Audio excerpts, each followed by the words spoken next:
चलिए बच्चों, आज हम लोग डिस्कस करते हैं अल्कोहल के प्रिपरेशन मेथड्स में। तो एक तो हम डिस्कस कर चुके थे हाइड्रोजन कैटालाइज मेथड से। अब दूसरा हम लोग डिस्कस करेंगे हाइड्रोबोरेशन ऑक्सीडेशन HBO, जिसको आप लोग कहते हैं कि सर इसको तो बिल्कुल भी समझ में नहीं आया था, तो इसको बच्चों हम लोग सही से बता देते हैं। इसका फुल नेम होता है हाइड्रोबोरेशन ऑक्सीडेशन।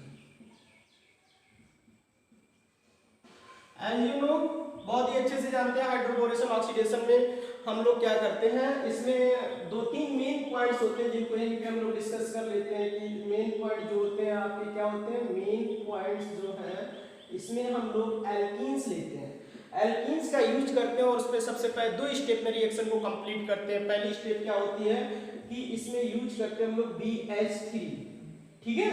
और दूसरा हम लोग बच्चों यूज करते हैं इसमें H2O2 इन बेसिक मीडियम।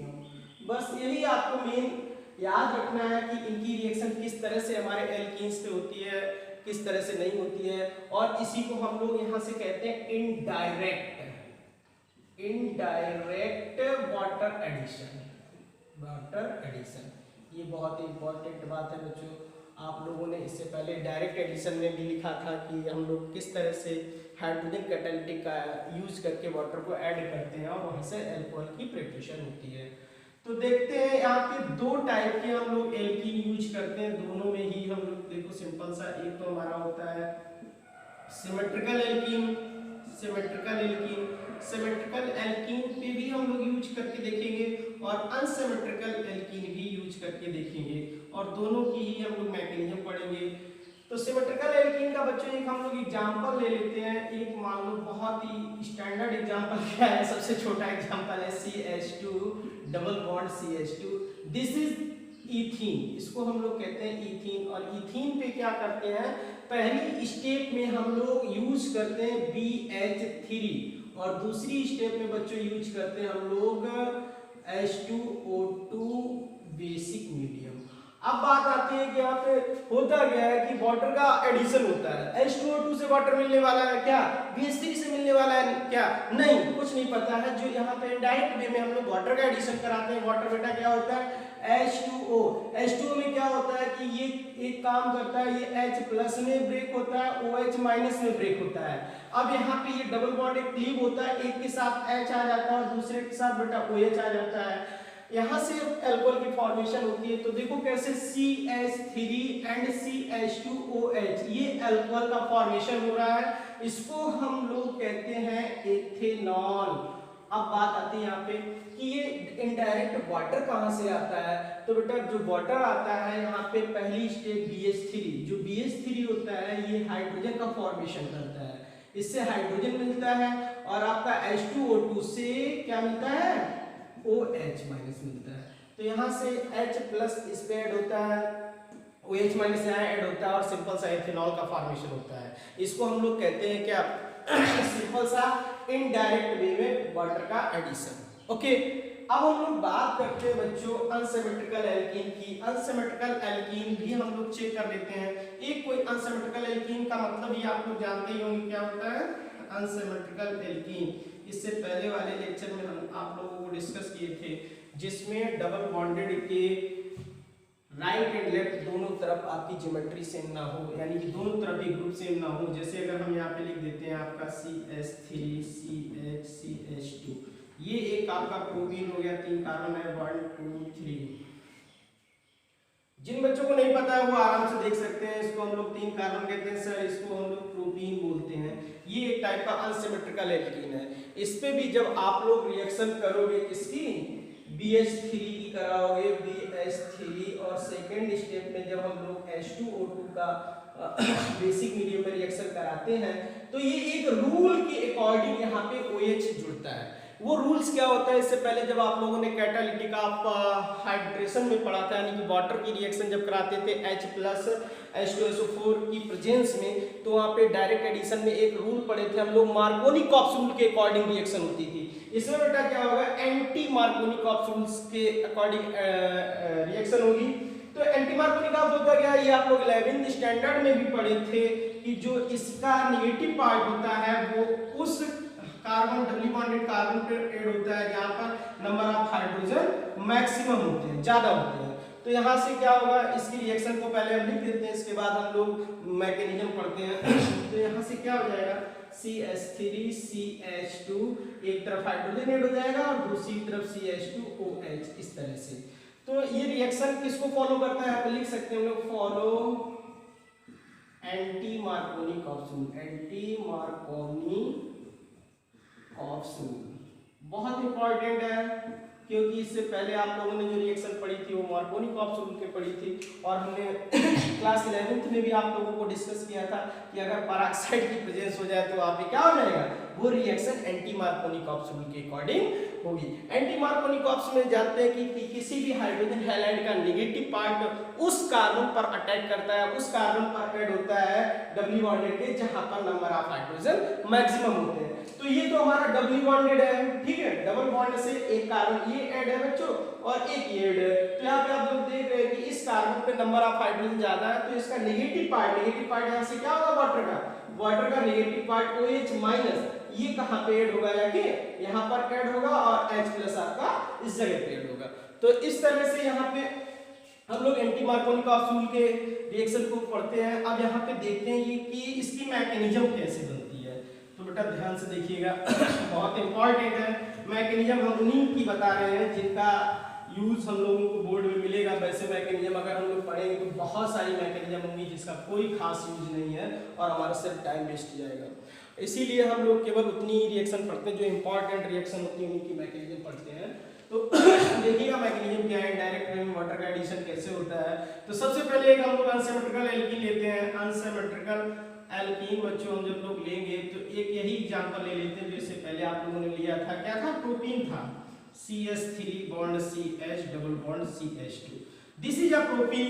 यहाँ पे देखते हैं कि पाई बॉन्ड है। पाई बॉन्ड क्या होता है, लूजली बॉन्डेड होता है। यहाँ पे लूजली इलेक्ट्रॉन्स होते हैं जो क्या किसका work as a nucleophile behave करेंगे, ये इलेक्ट्रॉन डोनेट कर सकते हैं, क्योंकि पाई बॉन्ड कैसा होता है, लूजली होता है। तो इसमें हम लोग पहले क्या लेते हैं, BH3। देखो बेटा BH3 बहुत ही स्पेशल केस है, बहुत ही अच्छे से देखिए, अगर आपको समझ में नहीं आए तो तुरंत कमेंट करके पूछिएगा। ओके, देखो बोरान का जो इलेक्ट्रॉनिक कॉन्फ़िगरेशन होता है वो कुछ इस तरह से होता है। Boron 5 1s2 2s2 2p1। अगर हम लोग बात करें 2p1 की तो p है 3 ऑर्बिटल्स, इस तरह से सब ऑर्बिटल्स एक इलेक्ट्रॉन। देखो इसकी ये एकदम झोली बिल्कुल खाली है, यानी कि इसको अभी इलेक्ट्रॉन्स की भूख है, इसको नंबर ऑफ इलेक्ट्रॉन्स चाहिए, इसको इलेक्ट्रॉन्स कहां से मिलेंगे। अब देखो यहाँ पे क्या है कि इस तरह से हम लोग इसके ऑर्बिटल्स को फ्री बना देते हैं, क्योंकि इसका अभी ऑक्टेट कंप्लीट नहीं है, ये इलेक्ट्रॉन डिफिशियंसी स्पीशीज है। याद करो, जब इलेक्ट्रॉन डिफिशियंसी स्पीशीज होगी तो ये as a Lewis acid behave करेगी। अब इसको इलेक्ट्रॉन कहां से मिलेंगे, सबको पता है इलेक्ट्रॉन कहां से आएंगे, यहाँ पे इसकी लूजली बॉन्डेड इलेक्ट्रॉन है। अब ये क्या काम करता है, ये यहाँ से इलेक्ट्रॉन को इस तरह से ये डोनेट करता है पाई बॉन्ड। अब जब ये इलेक्ट्रॉन डोनेट करेगा तो यहाँ से एक इसके पास बॉन्ड बनेगा। जैसे ही ये बॉन्ड का फॉर्मेशन होगा तुरंत ये हाइड्रोजन ब्रेक कर जाएगा और ब्रेक करने के बाद इसके साथ ऐड हो जाएगा। बड़ी अच्छी यहाँ पे मैकेनिज्म है, क्योंकि यहाँ पे कार्बोकैटायन जनरेट नहीं होने देगा। आप लोग कहते थे कि इससे पहले हम सब पढ़े थे कि जब हम लोग वाटर का हाइड्रोलिसिस किए थे इन प्रेजेंस ऑफ एसिड में, तो यहाँ पे 2 डिग्री का कार्बोकैटायन जनरेट हो रहा था। यस, बिल्कुल हो रहा था। लेकिन इस कंडीशन पे हम लोग देखेंगे जैसे यहाँ से पाई इलेक्ट्रॉन आपके बोरान की तरफ आएंगे तो तुरंत यहाँ से क्या होगा, ये पाई इलेक्ट्रॉन होगा, तो यहाँ से क्या होगा, ये बॉन्ड आपका कुछ इस तरह से इसके साथ मैच करेगा, बनेगा, और बनते ही यहाँ से हाइड्रोजन ये ब्रेक होगा, और हाइड्रोजन ब्रेक होकर के जैसे ये प्रोसेस हुई तुरंत ये यहाँ पे आ गया। क्योंकि आप लोग भी जानते हैं कि सर अगर यहाँ कार्बोकैटायन बन जाएगा तो 2 डिग्री कार्बोकैटायन हो जाएगा, जो मोर स्टेबल होता है, तो फिर प्रॉब्लम क्रिएट हो जाएगी। लेकिन यहाँ पे बड़ी अच्छी मैकेनिज्म है इसकी, जो कि आप लोगों को यहाँ देखने को मिल रही है कि ये इलेक्ट्रॉन्स इसको डोनेट करेगा, ये हाइड्रोजन यहाँ करके ये अपना बॉन्ड ब्रेक करके इसके साथ ऐड हो जाएगा। तो देखो सीन कुछ इस तरह से आपका क्रिएट हो रहा है, CH3 बॉन्ड CH। देखो यहाँ से हाइड्रोजन ब्रेक होकर के इसके पास 2 चला गया है, और सिंगल बॉन्ड CH2। ओके, और इसके साथ ऐड हो गया हमारा कौन, बोरान, इस तरह से एक हाइड्रोजन। क्या बच्चों अभी बोरान की भूख शांत हुई? नहीं हुई। फिर से यहाँ पे फ्री है क्योंकि जो इलेक्ट्रॉन लिए थे वो दे दिए थे। अब जब फिर से इलेक्ट्रॉन की यहाँ पे रिक्वायरमेंट है, इसको फिर से एक हमारा आएगा कौन, वही प्रोटीन, इस तरह से CH3 bond CH double bond CH2 इस तरह से। ठीक है, ये इलेक्ट्रॉन फिर से यहाँ आएंगे और क्या होगा, ये हाइड्रोजन ब्रेक करके इसके पास आएगा, तो आपके पास कुछ इस तरह से ज्योमेट्री आ जाएगी। CH3 bond CH CH2 bond CH2 B, एक तो B इसके साथ यहाँ पे जुड़ा है और दूसरी यूनिट एक और जुड़ गई आगे आपकी CH2 bond CH2 and CH3। अभी भी इसके पास एक हाइड्रोजन है, हाइड्रोजन के साथ साथ इसकी भूख अभी भी बरकरार है क्योंकि जो भी इलेक्ट्रॉन्स आ रहे हैं वो फिर से चले जा रहे हैं। तो आप लोग यहाँ से परेशान होने की जरूरत नहीं है। फिर से एक यूनिट का हम लोग यहाँ पे क्या करते हैं, CH3 CH double bond CH2, फिर से एक यूनिट आएगी इसमें और ये यूनिट क्या करेगी, ये इलेक्ट्रॉन देगी बोरान को, बोरान का ये हाइड्रोजन ब्रेक होकर के इसके साथ बॉन्ड बना लेगा। तो आप लोग देख रहे हैं तीन प्रोटीन आपके ऐड हो रहे हैं। तीन प्रोटीन कौन कौन से, CH3 CH2 CH2 का होल थ्राइस, हम इसको कुछ इस तरह से लिख दे रहे हैं बोरान। ठीक है, इस तरह से। अब ये स्टेप हमारी फर्स्ट स्टेप कंप्लीट हुई। अब आपका आएगा फोकस में H2O2 इन बेसिक मीडियम।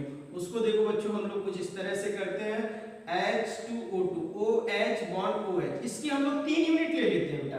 3 यूनिट क्यों ले लेते हैं ये आपको अभी यहीं से पता चल जाएगा क्योंकि यहाँ पे 3 यूनिट हमारे पास ये है। तो देखो क्या होता है, इसकी 3 यूनिट लेंगे तो ये बॉन्ड इस तरह से ब्रेक हो जाएगा। ओके, इस तरह से ब्रेक होने के बाद OH आपका इसके साथ चला जाएगा और OH इसके साथ चला जाएगा। तो यहाँ पे इस तरह का सीन क्रिएट हो चुका है, CH2 CH2 OH, वो भी कितनी यूनिट, 3 यूनिट। ओके, और साथ ही साथ में आपका BOH का होल थ्राइस, या इसको बच्चों ऐसे भी लिख सकते हैं हम लोग BH3BO3। आप लोग देख रहे हैं कि ये जो अल्कोहल है हमारा क्या है, इसका नाम वैसे आप लोग जानते ही हैं 1 2 3, इसको हम लोग कहते हैं प्रोपेनॉल। Okay, propanol. ये यहाँ पे देख रहे हैं बेटा, आपका इस अल्कोहल जो बना है 1 डिग्री का अल्कोहल बना है। कितने डिग्री का अल्कोहल है, 1 डिग्री का। जब आप लोगों ने उसमें पढ़ा था हाइड्रोजन कैटालाइज करके बनाए थे तो वहां पे आपको 2 डिग्री का अल्कोहल मिला था, यहाँ पे 1 डिग्री का अल्कोहल है। तो इस तरह से हमारा हाइड्रोबोरेशन ऑक्सीडेशन रिएक्शन कंप्लीट होता है। इसमें क्या होता है, इनडायरेक्ट वे में यहाँ पे हम लोग ऐड करते हैं वाटर को, और वाटर डायरेक्टली ऐड नहीं होता इनडायरेक्ट वे में, क्योंकि यहाँ से हमारा क्या रिलीज होता है, H आता है और यहाँ से हमको मिलता है क्या, OH माइनस। ठीक, तो ये दोनों का बहुत ही कॉम्बिनेशन जरूरी है। ये कॉम्बो पैड टाइप का है जिसको हम लोग यूज करेंगे अपने इसमें अनसिमेट्रिकल एल्कीन में या सिमेट्रिकल एल्कीन में, किसी में भी अनसिमेट्रिकल एल्कीन का कुछ इस तरह से हम लोग मैकेनिज्म देखते हैं। तो देख लो एक बार और आप लोगों को मैकेनिज्म बता देते हैं किस तरह से यहाँ पे होता है, एक बार रिवाइज कर देते हैं। ये देखो एक हमारा अनसिमेट्रिकल एल्कीन है। ठीक है, अनसिमेट्रिकल एल्कीन में BH3 को जो हम लोग कुछ इस तरह से क्या कर लेते हैं, स्ट्रक्चराइज कर लेते हैं। यहाँ पे बोरान के पास होता है इलेक्ट्रॉन डिफिशिएंट, केवल यहाँ पे 6 इलेक्ट्रॉन हो रहे हैं, ये इलेक्ट्रॉन डिफिशिएंट है, ये as a Lewis acid behave करेगा। यहाँ पे होता है पाई बॉन्ड, ये लूजली होता है, ये इसको इलेक्ट्रॉन डोनेट करता है और इसका बॉन्ड इसके साथ होता है, यहाँ से हाइड्रोजन ब्रेक करके इसके साथ आ जाता है, कुछ इस तरह से। ठीक है, फिर क्या होता है, फिर भी अभी भी ब्लैंक है यहाँ पे, तो क्या फिर से वही काम करता है, एक और यूनिट हम लोग ले आते हैं प्रोटीन की, फिर से वो इलेक्ट्रॉन को डोनेट करता है और हाइड्रोजन ब्रेक होकर के यहाँ पे आ जाता है। ठीक, इस तरह से एक और हाइड्रोजन अभी इसके पास है, फिर से एक यूनिट यहाँ पे काम में आती है और फाइनली आपका CH3 CH2 CH2 का होल थ्राइस भी एक टाइप का बन जाता है कंपाउंड। यहाँ पे हम लोग दूसरी स्टेप पे आते हैं। दूसरी स्टेप में हम लोग हाइड्रोजन पेरोक्साइड लेते हैं, जिसमें 3 यूनिट लेते हैं हाइड्रोजन पेरोक्साइड की, और वो इस तरह से बॉन्ड को हम लोग ब्रेक क्लीव कराते हैं। यहाँ पे 1 डिग्री अल्कोहल प्रोपेनॉल हमको मिल जाता है, जिससे कि आप लोगों को ये मैकेनिज्म बिल्कुल क्लियर हो चुका होगा। तो इस तरह से हम लोग इसमें क्या करते हैं, इनडायरेक्ट वे में हम लोग वाटर को ऐड करते हैं। Thank you guys.